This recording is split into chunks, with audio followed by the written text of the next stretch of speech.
Hello, and this is the series I've called 66 Books, where we're working together through the 66 books of our Bible. And today you've reached the book of Habakkuk, the book of the Holiness of God.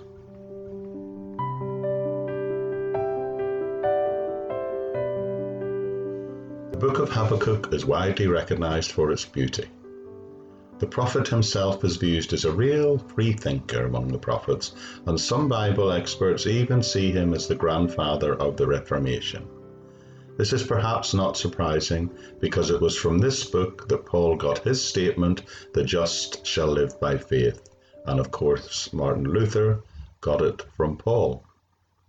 Habakkuk is named as the author, not just once but twice, in the opening verse, Habakkuk 1:1, and again in the first verse of chapter 3. However, beyond that, virtually nothing is known about him except that he was a prophet. There is no explicit time reference given in Habakkuk, no king is mentioned in the introduction, but the Babylonian invasion is pictured as being imminent.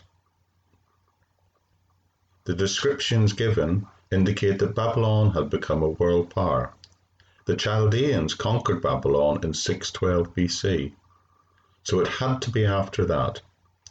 The prophet's concern for violence that he sees in Judah suggests a time after Josiah, during the wicked reign of Jehoiakim.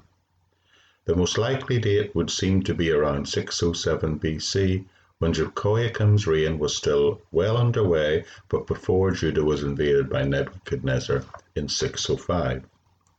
If this is so, then Habakkuk would have been a contemporary of Jeremiah, prophesying alongside him in the southern kingdom, just as it plunged towards national collapse. Josiah had brought reforms, but they abruptly ended with his death in 609 BC. The nobles and even most of the religious leaders were shamelessly robbing and oppressing the common people in Judah. Therefore, it was seemly that they should be punished through the device of the Babylonian oppression. In fact, the nobility were the first to be taken captive in the two initial deportations of 605 and 597 BC. The majority of the lower classes were left behind on the land until their deportation in the third deportation that took place in 586 BC. For Habakkuk, the Babylonians posed a serious religious problem. How can a holy God use an unholy people as an instrument for the punishment of Israel? The Babylonians were a bloody and ruthless people who had no respect for God or his moral laws. Habakkuk simply entreats and puts the situation before the Lord. The book is God's answer to the question that Habakkuk asked. So the subject of the book is the holiness of God. Habakkuk is grappling with the question, how can God use a wicked people to bring about his purposes? Habakkuk was confused, even angry some might say, because he knew the Babylonians were worse sinners than the Judeans. Could the divine purpose be justified by such events? How does wickedness seem to triumph while the righteous suffer? This is the question Job asked, but this time it's asked by Habakkuk, and it's applied to the nation rather than to an individual like Job when he asked it. The message is, even though it sometimes appears to seem that God is absent, indifferent, and even inconsistent, he is righteous and holy, and the right way to respond to him is to trust him. So the purpose of Habakkuk is to defend God's righteousness in using one wicked nation to punish another. The immediate situation that Habakkuk speaks to is the sin of Judah. Why does God simply not judge that nation's sin? When God answers, he explains that he's going to judge her sin, yes, but by using Babylon to do it. That's the immediate situation, but of course there's a universal question asked here, in the sense that circumstances often seem to contradict God's revelation of love. If he is righteous, how can he allow sin? If he is loving, how can he allow suffering? Habakkuk struggled when he saw people flagrantly violating God's law and distorting justice on every level without any apparent fear of divine intervention.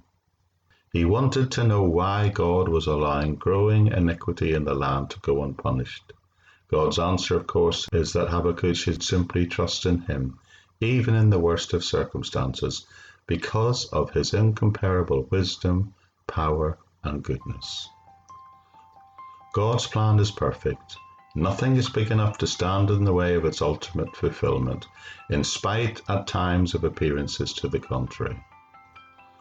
God is still on the throne as the Lord of history and the ruler of nations.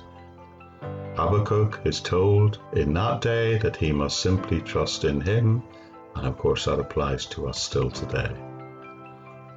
Habakkuk's faith was strengthened through his dialogue with God. We can see that in the text. He may not have received the detailed explanation he'd hoped for from God, but he received a revelation of God's power and wisdom that gave him a better knowledge and understanding of God, and it also gave him a determination, in spite of circumstances, to remain faithful to him. So in summary, Habakkuk narrates his own struggle with the righteousness of God, and he does so as a way of vindicating God's righteousness. The conclusion he reaches is that even if it sometimes seems that God is absent, indifferent, or even inconsistent, we must remember he is righteous and holy, and the right way to respond to him always is simply to trust in him.